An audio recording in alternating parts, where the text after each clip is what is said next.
नमस्कार। इन खबर में आपका स्वागत है। मैं विद्याशंकर तिवारी हूं और बात कर रहे हैं जम्मू कश्मीर पे जो गृह मंत्री अमित शाह 2 दिन के दौरे पे गए हैं उसको लेकर के। वैसे तो अलगाववादियों से बातचीत का भी सिलसिला शुरू होने वाला है। जिस तरह से उन्होंने अपना नरम रुख अख्तियार किया है, उसके बाद से भारत सरकार ने क्लियर कर दिया है कि जो भी बातचीत होगी वो संविधान के दायरे में होगी और बिना शर्त के होगी। इस पर यदि वो तैयार होते हैं तो कोई दिक्कत नहीं। इसके अलावा जो डिलिमिटेशंस की बात चल रही है वहाँ पे उसकी तैयारी अलग चल रही है और बहुत सारे इश्यूज हैं जिनको लेकर के अमित शाह वहाँ पे 2 दिन की यात्रा पे पहुँचे हैं।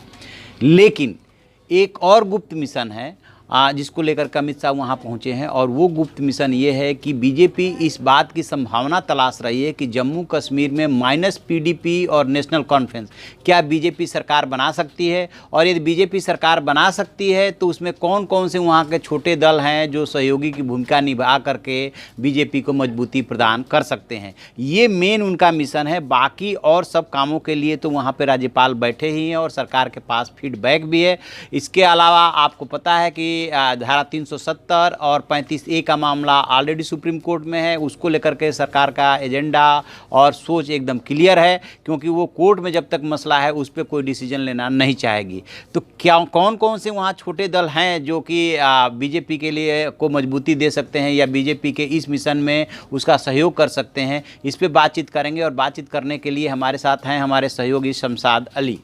शमशाद जी, क्या लगता है वहाँ पे और कौन कौन छोटे दल हो सकते हैं जो बीजेपी को मदद कर सकते हैं? देखिए, पहले से तो सजाद गनी लोन साहब है, जिनकी पीपल्स कॉन्फ्रेंस जब से वो मेन स्ट्रीम पॉलिटिशियन में आ गए, हुर्रियत को छोड़ के अलग, तो उन्होंने जो लास्ट असेंबली इलेक्शंस हुए थे, विधानसभा हुए थे, तो उनमें से उनको 2 सीटें मिली थी।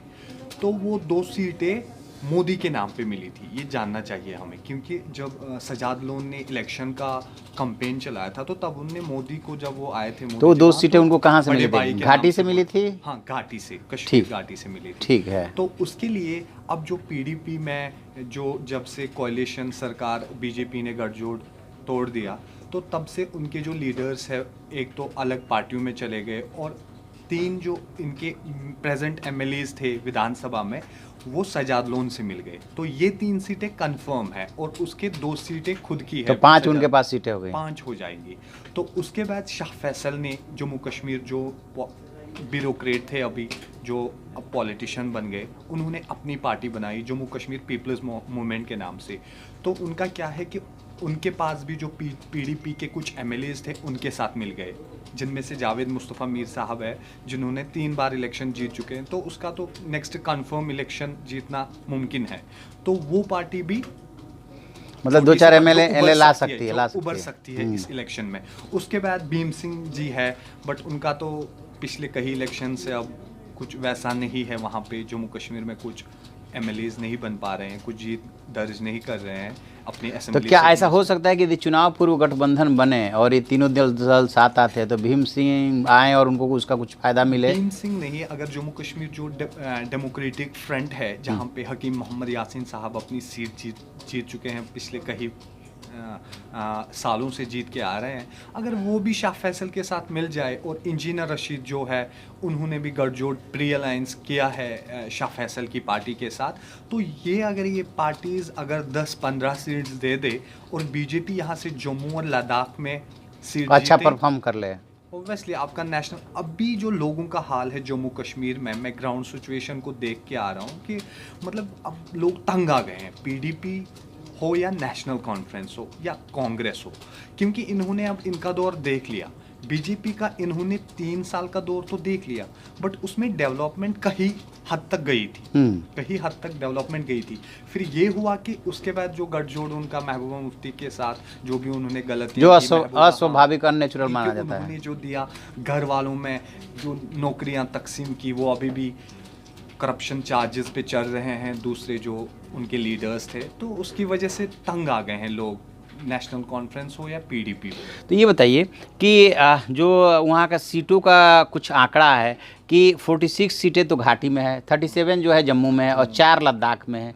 डिलिमिटेशन की प्रक्रिया वहाँ पे शुरू होने वाली है। तो एक लिमिट तक तो कैरेक्टर बदलने की कोशिश कर सकते हैं, लेकिन असल जो चुनौती आती है बीजेपी जैसे दलों के सामने वो आती है कि जब तक घाटी में आपकी पैठ नहीं होगी, वहाँ से सबसे ज़्यादा 46 सीटें हैं, तब तक अकेले के दम पे सरकार बनना मुश्किल है। तो ये जो सहयोगी दल है, जो जिन छोटे दलों की हम बात कर रहे हैं, ये यदि इनके साथ मिल करके लड़ते हैं, और जैसा कहा जा रहा है कि घाटी में इस बार बीजेपी को भी वोट मिला है, चाहे कुछ ही जगहों पे वोट मिला हो, लेकिन मिला है, इसका मतलब बीजेपी ये निकाल रही है कि हम यदि काम करते हैं तो मुस्लिम वोट भी हमें वहाँ पे मिल सकते हैं। हाँ, वो भी आपकी बात बहुत सच है कि उसमें हो सकता है वैसा, बट लोग इसके खिलाफ जो ये चाहते हैं कि ये बढ़ाएं विधानसभा को, वो एक अच्छा स्टेप है। इसमें खाली खिलाफ कौन से लोग हैं, वो यही है नेशनल कॉन्फ्रेंस और पीडीपी, क्योंकि ये चाहते हैं कि हम फिर से लोगों को अपने मतलब हम जीत दर्ज कर लें, क्योंकि बीजेपी को फिर सपोर्ट नहीं मिलेगा। अगर जम्मू में बढ़ सकती है तो आम लोग बहुत खुश है, आम लोगों को कोई प्रॉब्लम नहीं, लीडर्स को ही वहाँ प्रॉब्लम है कि ये नहीं बढ़ा सकते, इससे हमारा घाटा हो जाएगा, हमें कोई पूछेगा नहीं, फिर हम अगर हमने सीटें जीत ली तो वहाँ से बीजेपी ने जीत दर्ज कर ली जम्मू से, तो यहाँ से कुछ सीटें मिल गई तो उन्होंने गवर्नमेंट बनानी है। तो बट यही चीज़ है कि अगर ये हो जाए, अगर ये बढ़ा दे विधानसभा को, इसमें कोई, बस लोग चाहते हैं कि डेवलपमेंट हो जम्मू कश्मीर में। तो फिलहाल वहाँ पे जम्मू कश्मीर में कुल 111 सीटें हैं, जिसमें से चुनाव होता है 87 पे। बाकी जो ऑक्युपाइड कश्मीर है उसमें है, तो उसमें चुनाव नहीं होता है। तो उसमें इनकी प्लानिंग है कि हम सीटें भी बढ़ा सकते हैं जब डिलिमिटेशंस हो गए।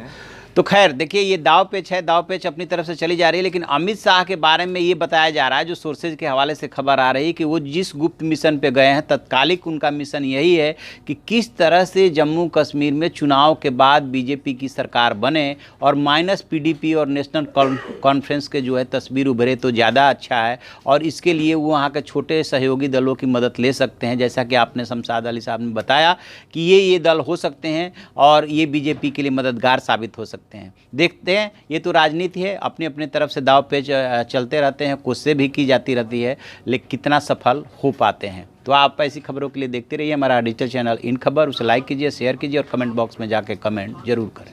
Thank you. इन खबर चैनल को सब्सक्राइब करें और बेल आइकन दबाना ना भूलें।